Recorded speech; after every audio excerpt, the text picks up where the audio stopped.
Dans cette première petite vidéo de formation, je vais vous montrer le fonctionnement basique des téléphones de type E-Link.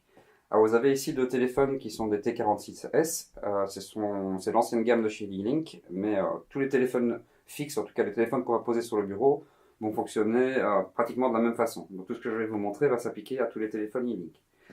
Alors la première chose qu'on va pouvoir voir sur le téléphone, c'est déjà comment on va passer un appel. Alors c'est un petit peu différent des téléphones à l'ancienne type Proximus, c'est que si vous faites un numéro,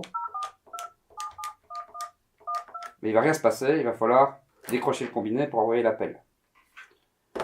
Ou vous avez d'autres façons de faire. Vous pouvez cliquer sur envoyer, ou sur OK, ou encore sur haut-parleur pour passer en appel haut-parleur. Et là, vous avez l'appel directement qui passe par les haut-parleurs du téléphone. Chose suivante à vous montrer, c'est le petit bouton volume. Alors si vous n'êtes pas en appel, il va permettre de régler le volume de la sonnerie. Par contre, si vous êtes en appel, je vais le faire en mode haut-parleur.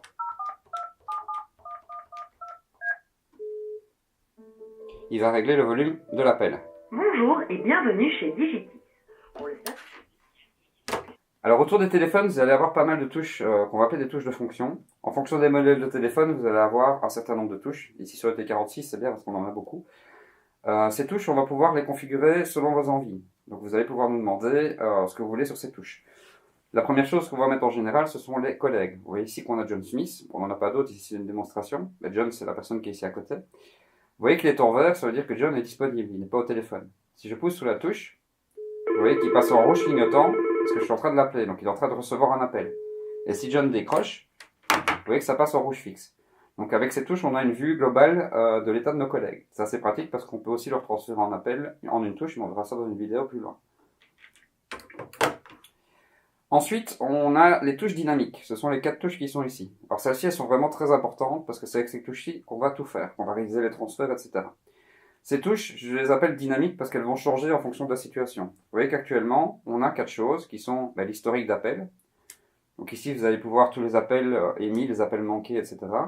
Et vous pouvez aussi rappeler un numéro directement depuis ici.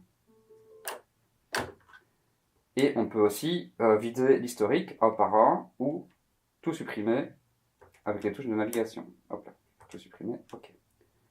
Et là, j'ai vidé l'historique. Le deuxième bouton, c'est le répertoire. Alors, avec notre système, on a un répertoire global. On peut vous donner un accès via un navigateur sur le répertoire. Vous pouvez apporter vos contacts depuis un Excel, les encoder manuellement. On peut même synchroniser avec des CRM connus du marché. Et vous voyez qu'ici, si je vais dans Global, je vais retrouver mon répertoire. Je me suis encodé moi-même et Digitis. Donc, vous voyez qu'on peut appeler directement Digitis depuis le répertoire global. Ce répertoire va se retrouver dans tous les téléphones de l'entreprise. Il est synchronisé. La troisième touche, c'est le DND, donc Do Not Disturb. Alors ça, c'est à utiliser avec parcimonie, parce que si vous l'activez, vous ne recevez plus l'appel.